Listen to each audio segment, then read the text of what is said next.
Thanks for tuning in to another D6 pack video. Today I'm going to be going over the game Dice Forge by Asmodee. But before I do that, if you appreciate this video, please be sure to subscribe and like. Also follow us on any of our social media at D6 Pack Podcast on Facebook, Instagram, or Twitter. Also check out our bi-weekly podcast. You should be able to find that on any of your podcast streaming apps. So with that, let's get into the game.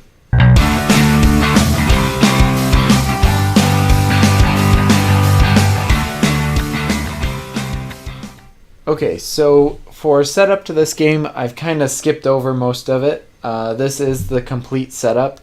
The insert for this game is pretty good. The hardest part is just lining up all these cards and getting them in the proper place.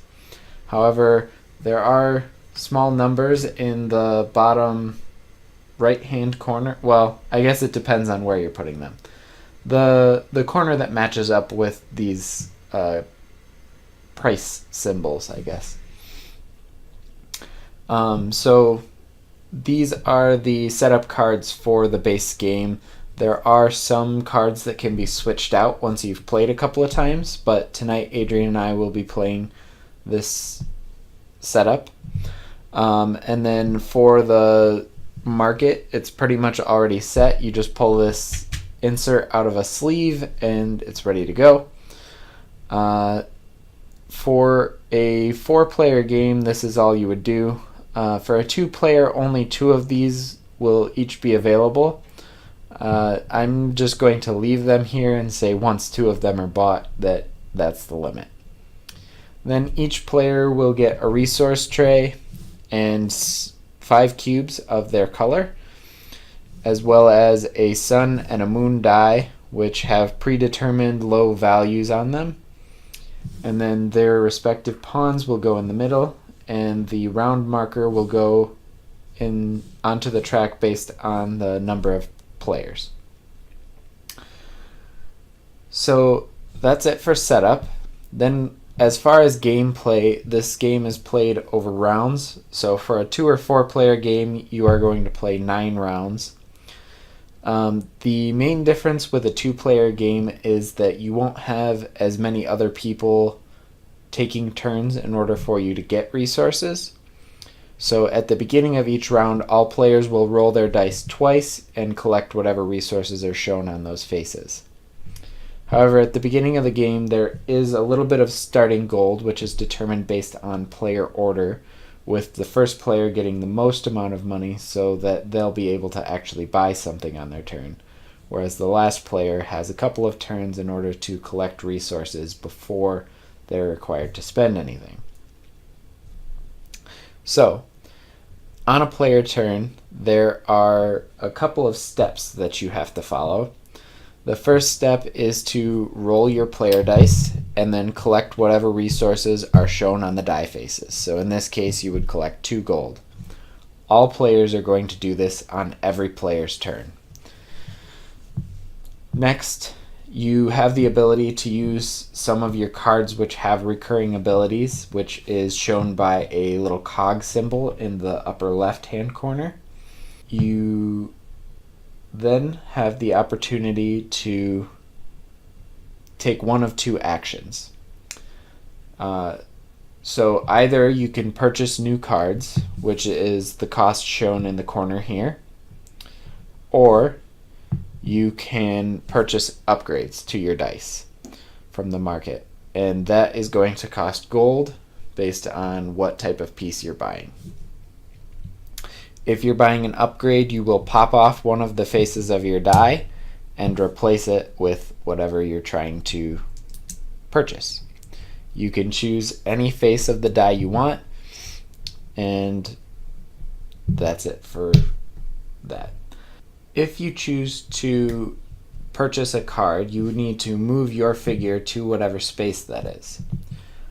If another player wants to take the same purchase action, they need to displace your worker from that area, and that allows you to re-roll the dice again.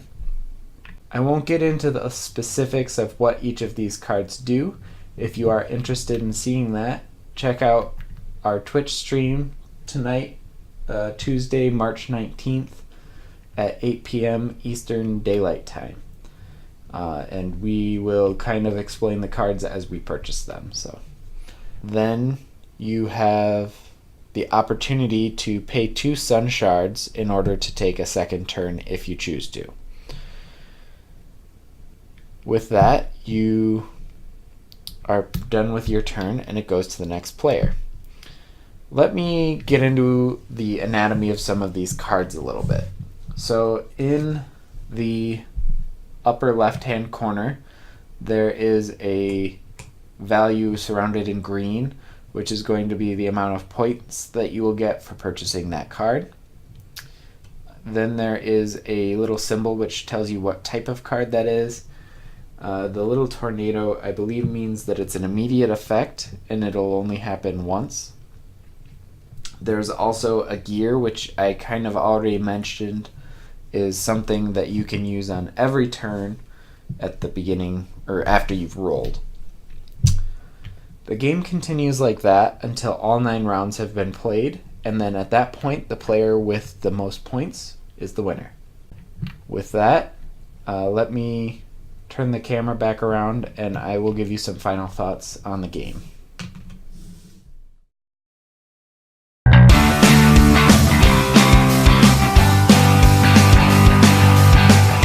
So I really like this game. I didn't know what to think about it. It was something that came out at Gen Con, I believe, a couple of years ago.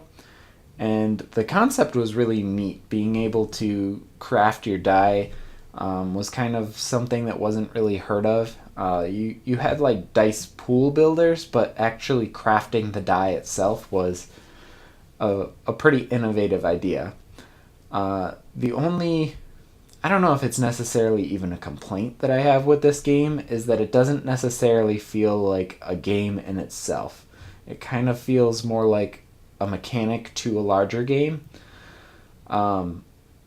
So I guess what I'm saying there is I think that the dice crafting part is cool, but there's more that they could have done with it, and I don't feel like they've monopolized on that opportunity as much as they maybe could have. So I would like to see more done with this dice crafting mechanism. I think it's really cool, but I don't know how much replayability there is in a game that you're basically just building a die.